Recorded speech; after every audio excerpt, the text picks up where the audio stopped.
अभी हम एक तो पंचवर्षीय योजनाएं, जो 12 पंचवर्षीय योजनाएं हैं, बहुत ज़्यादा मैटर नहीं है, मैं भी दिखाता हूँ आपको। इसके अलावा जो पहला टॉपिक है अपने भूगोल का, स्थिति अवस्थिति विस्तार वाला, इसके प्रश्न उत्तर हैं, मतलब वन लाइनर है ना। तो इससे आपका काफ़ी मैटर कवर होगा। देखो इस तरह से मैंने ये बनाया है आपके लिए, पूरे वन लाइनर ही है, मैप में समझाऊंगा, ज़्यादा टाइम भी नहीं लगेगा इसके अंदर, और लगभग टॉपिक आपका कंप्लीट हो जाएगा। सिंपल सिंपल जो इंपॉर्टेंट प्रश्न है वो सारे इसमें आ जाएंगे। इसके अलावा पंचवर्षीय योजनाओं की बात करें तो ये बस ये है 12 पंचवर्षीय योजनाएं, और इनसे संबंधित 12 दूनी 24 प्रश्न बनेंगे, है ना। ये 24 प्रश्न है जो डायरेक्ट आपके एग्जाम के अंदर आ सकता है। कोई ना एक प्रश्न अवश्य रूप से आता है इनमें से, हर बार एग्जाम के अंदर 12 पंचवर्षीय योजनाओं में से एक प्रश्न आता ही आता है। तो ये हम देखेंगे। तो चलो अब टाइम खराब नहीं करते हैं, फटाफट से शुरू करते हैं। आप लाइक का बटन दबाइए और अपने दोस्तों के साथ में शेयर कीजिए, है ना। तो देखो देखो प्रश्नोत्तरी 1, आज 1 है, कल 2 आएगी, परसों 3 आएगी। तो आप चैनल को सब्सक्राइब कर लो और टेलीग्राम पे लिंक इनके मिलते रहेंगे आप लोगों को, ठीक है। तो भारत की स्थिति एवं विस्तार।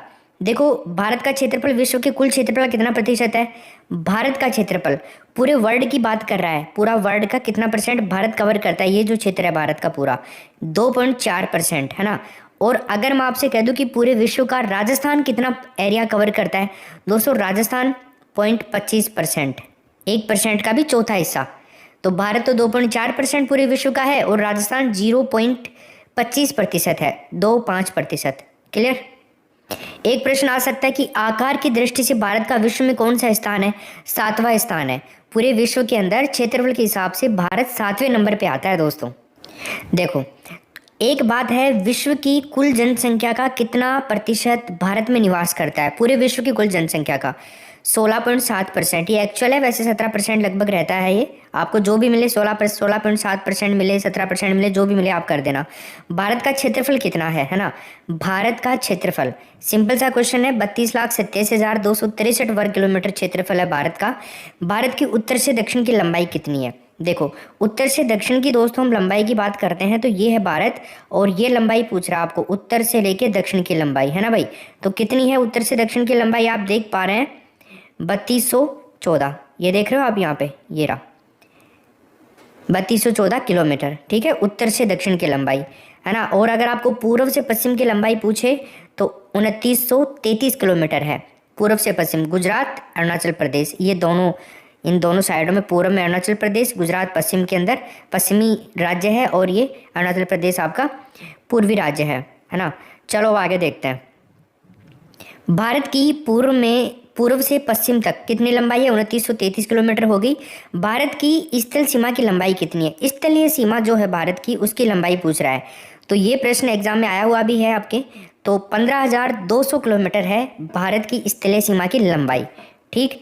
टोटल स्थलीय सीमा की लंबाई पूछ रहा है, स्थल भाग जो है ना इसकी लंबाई पूछ रहा है, टोटल की कितनी होगी 15,200। अच्छा, भारत की तट रेखा की लंबाई कितनी है, तट रेखा। तो एक बात तो आपको पता होना चाहिए, तट रेखा क्या होती है, यहाँ से शुरू होती है। देखो दोस्तों तट रेखा सबसे ज़्यादा गुजरात की लंबी है, सबसे ज़्यादा लंबी गुजरात की है तट रेखा, ये भी ध्यान रखना है। और ये तट रेखा होगी, तट का मतलब समुद्र से लगा हुआ हमारे देश का कोई क्षेत्र है वो तट रेखा में आएगा, ठीक। तो ये तट रेखा वाली स्थिति होगी। तो ये कितनी है 6100 किलोमीटर। देखो स्थलीय सीमा 15,200 किलोमीटर है, तट रेखा 6100 किलोमीटर है। द्वीपों सहित भारत की तटरेखा की लंबाई, आप देखो इसके अंदर है ना द्वीप ऐड नहीं करे गए थे। अब द्वीप से मतलब है, जैसे देखो ये लक्षद्वीप के छोटे छोटे द्वीप हैं, यहाँ पे 36 द्वीप हैं छोटे छोटे लक्षद्वीप समूह में। इसके अलावा जैसे अंडमान निकोबार द्वीप समूह, यहाँ पे बहुत सारे द्वीप हैं जो भारत के अंडर में आते हैं। इन द्वीपों की भी अगर हम बात करें, तटों की लंबाई को देखें तो ये कुल मिलाकर के कितनी हो जाती है दोस्तों, 7,516.5 किलोमीटर, ठीक है ना, यानी कि 7516 किलोमीटर। वैसे 6100 किलोमीटर है सिंपल तटरेखा, लेकिन द्वीपों को भी ऐड कर दें तो 7516 किलोमीटर हो जाती है, ठीक है। चलो एक और बात है, भारत का ध्रुव दक्षिण भाग भूमध्य रेखा से कितनी दूरी पर है। भारत का ध्रुव का मतलब समझ लो ये वाला पॉइंट नीचे वाला 8 डिग्री 4 मिनट वाला, ये कन्याकुमारी, ठीक है ना।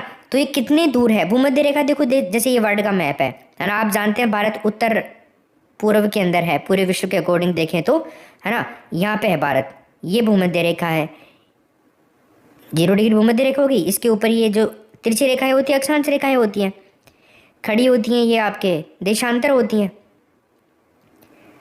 तो यहाँ से लेके यहाँ तक की जो दूरी है ना भारत की, ये कितनी है? 876 किलोमीटर। तो ये भी आपको ध्यान रखना है।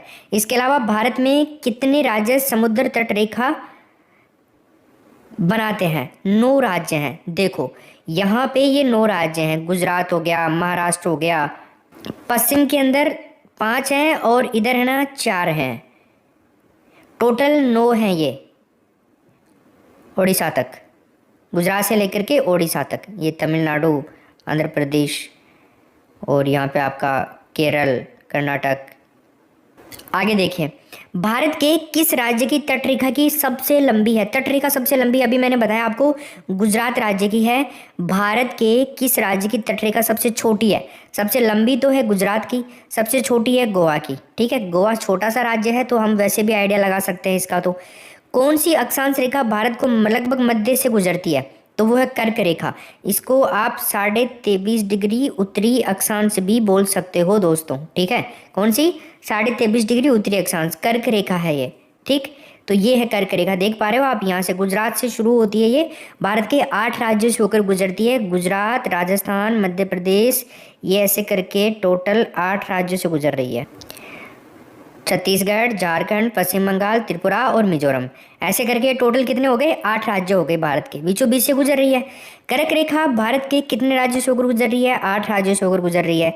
भारत की मुख्य भूमिका दक्षिणी नोक क्या है? मुख्य भूमिका दक्षिणी नोक, कैप कैमोरिन, मुख्य भूमिका दक्षिणी नोक पूछ रहा है, तो मुख्य भूमिका दक्षिणी नोक ये हो गया 8 डिग्री 4 मिनट पे। ठीक है, चलो अब आगे हम चलें। भारत का सबसे दक्षिणी बिंदु, दक्षिणी बिंदु कौन सा है? इंदिरा पॉइंट, इंदिरा पॉइंट है। भारतीय भूमि का सर्वाधिक उत्तरी भाग कौन सा है? इंदिरा कोल। इंदिरा पॉइंट और इंदिरा कोल दोनों इंदिरा से ही शुरू होते हैं, तो यहाँ पे ये वाला है इंदिरा कोल।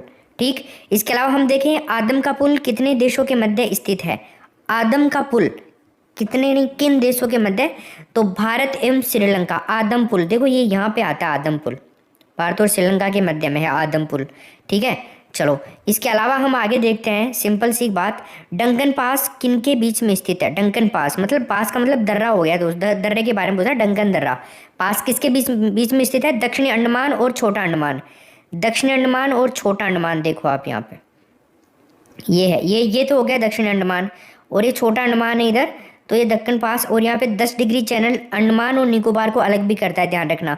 ये 12 डिग्री चैनल हो गया, ये 10 डिग्री चैनल, ये ऊपर उत्तरी अंडमान है, ये दक्षिणी अंडमान है। क्लियर?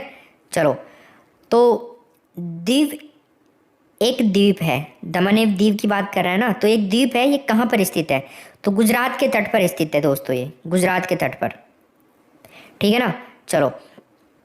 श्रीलंका को भारत से कौन अलग करती है? मन्नार की खाड़ी। श्रीलंका को भारत से अलग करने वाली खाड़ी का नाम क्या है? मन्नार की खाड़ी का नाम, आप ध्यान रखना, ये खाड़ी पूछे तो आप बता देना। ठीक है, चलो अब आगे अपन बात करें, भारत का कौन सा भूभाग प्राचीनतम है? भारत का वो कौन सा भूभाग है जो प्राचीनतम है?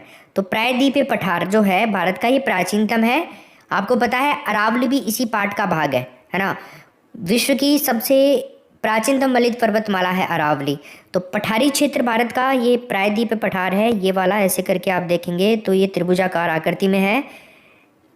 आगे चलते हैं अपन, जब भारत का भौतिक विभाजन हम पढ़ते हैं, वैसे मैंने पढ़ा दिया है आपको, तो उसमें आपको मिल जाएगा। भारत का पूर्वी समुद्री तट किस नाम से जाना जाता है? तो दोस्तों ये जाना जाता है कोरोमंडल तट के नाम से। किस नाम से जाना जाता है भाई? कोरोमंडल तट। लक्षद्वीप समूह के द्वीपों की उत्पत्ति किस प्रकार हुई है? तो साथियों ये हुई है प्रवाल भित्ति। प्रवाल का नाम तुमने सुना है ना, ये छोटे छोटे जो मूंगे होते, मूंगे की चट्टानें होती हैं, प्रवाल द्वीप बन जाते हैं, है ना, वाइट वाइट कलर के। तो ये हो गया। न्यूमुरे द्वीप कहाँ स्थित है? न्यूमुर द्वीप, तो न्यूमुर द्वीप है बंगाल की खाड़ी के अंदर, है ना। बंगाल की खाड़ी किधर है? ये बंगाल की खाड़ी वाला ही पार्ट है पूरा इधर, है ना। तो न्यूमुर द्वीप भी है यहाँ पे। इसके अलावा हम देखें लक्षद्वीप समूह कहाँ स्थित है? तो लक्षद्वीप समूह अरब सागर में स्थित है ना, ये वाला अरब सागर है इधर। देखो इधर बंगाली खाड़ी है, इधर अरब सागर है भारत के। दक्षिण पश्चिम में अरब सागर है, दक्षिण पूर्व में बंगाल की खाड़ी है। ठीक, चलो तो लक्षद्वीप के बारे में मैंने आपको बताया, ये वाले हैं लक्षद्वीप, छोटे छोटे। लक्षद्वीप समूह में द्वीपों की संख्या कितनी है? टोटल 36 द्वीप है यहाँ पे, है ना। भारत किस गोलार्ध में स्थित है? तो भारत के बारे में गोलार्ध का मैंने आपको बताया अभी। भारत यहाँ पे स्थित है, मतलब उत्तरी गोलार्ध में, और देशांतर के हिसाब से पूर्वी देशांतर में, पूर्व है ना ये, और इसके हिसाब से उत्तर है, तो यहाँ पे स्थित है, तो उत्तरी पूर्वी गोलार्ध में स्थित है भारत। ठीक है, आगे देखिए, शिव समुद्रम किस नदी पर बनाया गया द्वीप है? शिव समुद्रम इंपॉर्टेंट प्रश्न है, कावेरी नदी पर बनाया गया द्वीप है शिव समुद्रम, जिसको नाम दिया गया है। 10 डिग्री चैनल किसके मध्य में स्थित है? मैंने अभी आपको बताया, छोटा अंडमान और कार निकोबार के मध्य। 10 डिग्री चैनल ये यहाँ से गुजरता है ऐसे करके। ठीक है, चलो आगे हम देखें, भारत की सबसे लंबी स्थलीय सीमा किस देश के साथ में लगती है? भारत की सबसे लंबी स्थलीय सीमा बांग्लादेश के साथ में लगती है, और ये आपके क्वेश्चन भी पूछा गया है दोस्तों एग्जाम के अंदर, 18 में आया था ये। उसमें प्रश्न ये था कि कितनी लगती है, तो दोस्तों 4096.7 किलोमीटर की लगती है, ये ध्यान रखना है तुम्हें।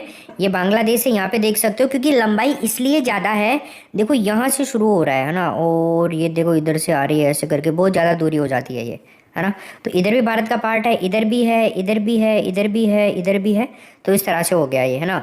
आगे हम देखें, भारत की सबसे छोटी स्थलीय सीमा किस देश के साथ में लगती है? सबसे छोटी स्थलीय सीमा अफगानिस्तान के साथ में लगती है, और ये भी पूरी तरह से वैसे नहीं लगती है डायरेक्ट, है ना। जो हमारा पीओ की है, पीओ के जो है पाक ऑक्यूपाइड कश्मीर, उसके साथ में लगती है 89 किलोमीटर की लगभग। आगे चले, भारत के कुल भूभाग का कितना प्रतिशत पर्वतीय है? जो हमारे भारत का कुल भूभाग है उसका पर्वत कितने परसेंट पे है? तो 11% पर्वतीय भाग है। भारत के कुल भूभाग का कितना प्रतिशत मैदानी भाग है? दोस्तों मैदानी भाग पूछे तो 43% करना है। दोनों ही प्रश्न बहुत ज़्यादा इंपॉर्टेंट है, 43 और 11, है ना। आगे हम चले, भारत का दक्षिणतम बिंदु, जो भारत का साउथ वेस्ट पॉइंट है, ये कहाँ स्थित है? अंडमान निकोबार द्वीप समूह के अंदर, है ना। दक्षिणतम बिंदु बिल्कुल यहाँ पे आप देख सकते हो, 6 डिग्री 45 मिनट, ये यहाँ पे है। आगे हम चलें दोस्तों, तो भारत की मुख्य भूमि को रामेश्वरम द्वीप से कौन अलग करता है? जो भारत की मुख्य भूमि है उसको रामेश्वरम द्वीप से कौन अलग करता है? पंबन चैनल। ठीक है, भारत के पश्चिमी समुद्र तट का उत्तरी भाग किस नाम से जाना जाता है? पश्चिमी समुद्र तट का उत्तरी भाग, ये देखो, ये पश्चिमी समुद्र तट है, तो ये किस नाम से जाना जाता है? मालाबार तट, कोंकण तट, है ना। ये कई तट हैं, तो यहाँ पे हम देखें तो पश्चिमी समुद्र तट का दक्षिणी भाग जो है ना, ये तो जाना जाता है मालाबार तट के नाम से, और उत्तरी जो भाग हमें पूछा गया है ये जाना जाता है दोस्तों कोंकण तट के नाम से। इन दोनों को आप याद रख लेना, इंपॉर्टेंट है। ठीक है, चलो अब आगे हम देखें, तो भारत की प्रादेशिक जल सीमा समुद्र तट से कितने समुद्री मील की दूरी तक है ना। तो प्रादेशिक सीमा बात करें हम, ये 12 मील की दूरी तक है, 12 मील। ठीक, चलो आगे हम चलते हैं, भारत तथा पाकिस्तान के मध्य अंतर्राष्ट्रीय सीमा का नाम क्या है? अंतर्राष्ट्रीय सीमा का नाम भारत और पाकिस्तान की क्या नाम है दोस्तों? रेड क्लिफ रेखा। लगभग कुल इतने किलोमीटर की सीमा लगाती है भारत के साथ में। भारत तथा चीन के बीच सीमा बनाने वाली रेखा का क्या नाम है? भारत और चीन के बीच में जो सीमा है उसका नाम है दोस्तों मैकमोहन रेखा। मैकमोहन नाम के व्यक्ति थे, उन्होंने इसका निर्धारण किया था, इसलिए इसका नाम पड़ गया मैकमोहन रेखा। रेड क्लिफ रेखा का भी नाम इसी वजह से पड़ा। देखो दोस्तों, एक और प्रश्न आपसे पूछ सकता है, भाई पाकिस्तान और भारत की जो सीमा है ना, इसके बारे में सबको पता होता है कि ये रेड क्लिफ के नाम से जानी जाती है, लेकिन एक चीज़ में कन्फ्यूजन हो सकता है आपके, जो बांग्लादेश और भारत की जो सीमा है ना, इस सीमा को किस नाम से जाना जाता है? सिंपल है, इसको भी रेड क्लिफ के नाम से ही जाना जाता है। ठीक है, दोनों का निर्धारण red Cliff, Cyril red Cliff ने किया था। 17 अगस्त 1947 को उन्होंने अपनी रिपोर्ट पेश कर दी थी इसका निर्धारण करके। ठीक है, और ये प्राकृतिक सीमा है।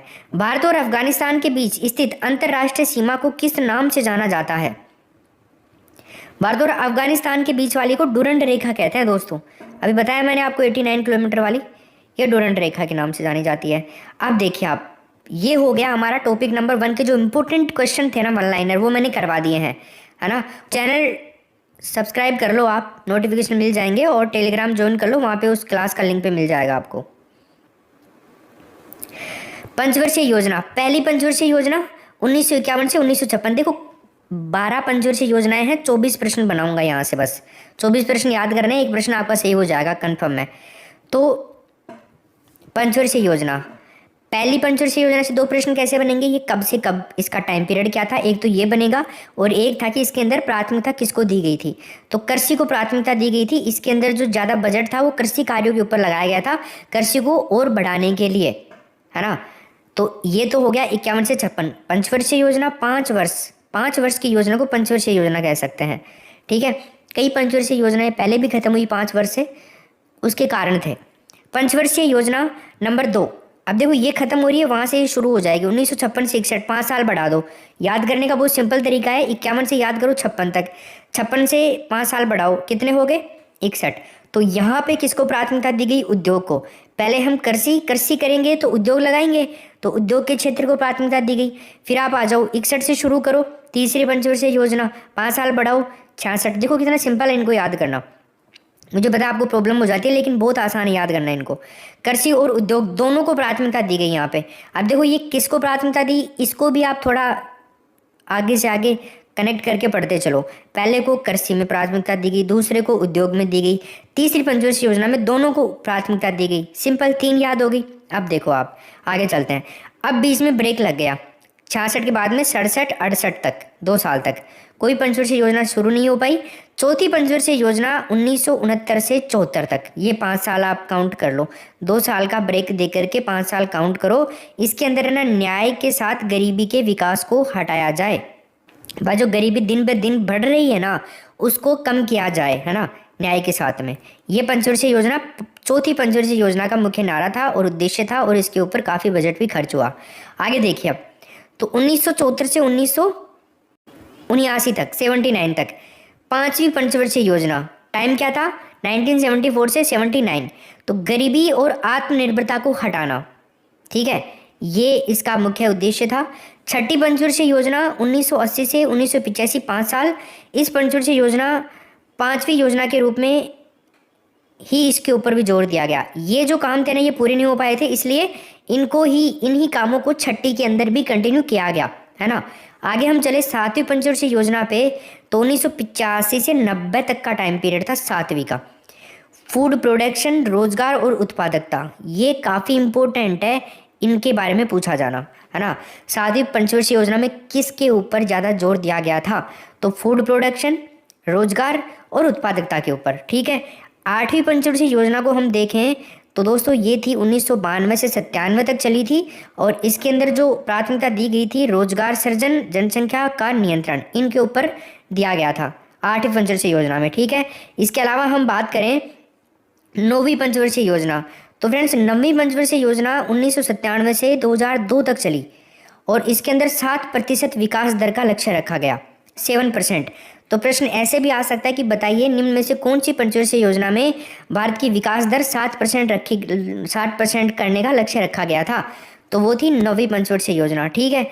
फिर हम आगे देखें 10वीं पंचवर्षीय योजना को, तो 2002 से 2007 तक 10वीं पंचवर्षीय योजना चली। इसके अंदर जोर दिया गया स्वरोजगार और संसाधनों के विकास के ऊपर, ठीक है। चाहे वो कृषि के अंदर संसाधन हो, चाहे वो उद्योग क्षेत्र में संसाधन हो, चाहे वो किसी भी सेक्टर में हो, बट संसाधनों का विकास होना चाहिए और स्वरोजगार की निर्भरता भी आनी चाहिए। इसके अलावा 11वीं पंचवर्षीय योजना 2007 से 2012 तक चली, है ना। लगभग 11वीं का याद रखना, 2011-12, हाँ, ठीक है। व्यापक और तेजी से विकास के अंदर तीव्र गति लाना 11वीं पंचवर्षीय योजना का मुख्य उद्देश्य था। सभी सेक्टर के अंदर लगभग बढ़िया बजट इसमें पेश हुआ था। 12वीं पंचवर्षीय योजना की हम बात करें तो 2012 से 2017 तक, सिंपल है याद करना डेट, इसका ईयर 2012 से 17 तक, 5 साल, ठीक है। स्वास्थ्य, शिक्षा और स्वच्छता, समग्र विकास का सुधार, ये इसके ऊपर जोर दिया गया था, इन चीज़ों के ऊपर। तो 12वीं पंचवर्षीय योजना के ये मुख्य लक्ष्य थे, ठीक है। तो ऐसे करके योजनाएं समाप्त हो गई, फिर एजेंडे के रूप में काम करने लग गए थे। अभी हर साल का नया एजेंडा बनाया जाता है कि अब की बार किसके ऊपर ज़्यादा खर्च किया जाएगा, लेकिन ये पंचवर्षीय योजनाएं जो थी 12 की 12, यहाँ से प्रश्न आता है। तो मैं आपको इतना कह सकता हूँ कि आज ये जो आपने क्लास ली है ना, लगभग 20 मिनट की ये क्लास थी, इसको अगर आपने अच्छे से कवर किया है तो भाई आपका एक प्रश्न सही होने के पूरे चांसेज है एग्जाम के अंदर, ठीक है। अपने नोट्स बनाओ, कुछ भी करो, ये याद होने चाहिए आपको, मुझे नहीं पता, किसी भी हालत में याद होने चाहिए। अब चैनल को सब्सक्राइब करो, लाइक करो।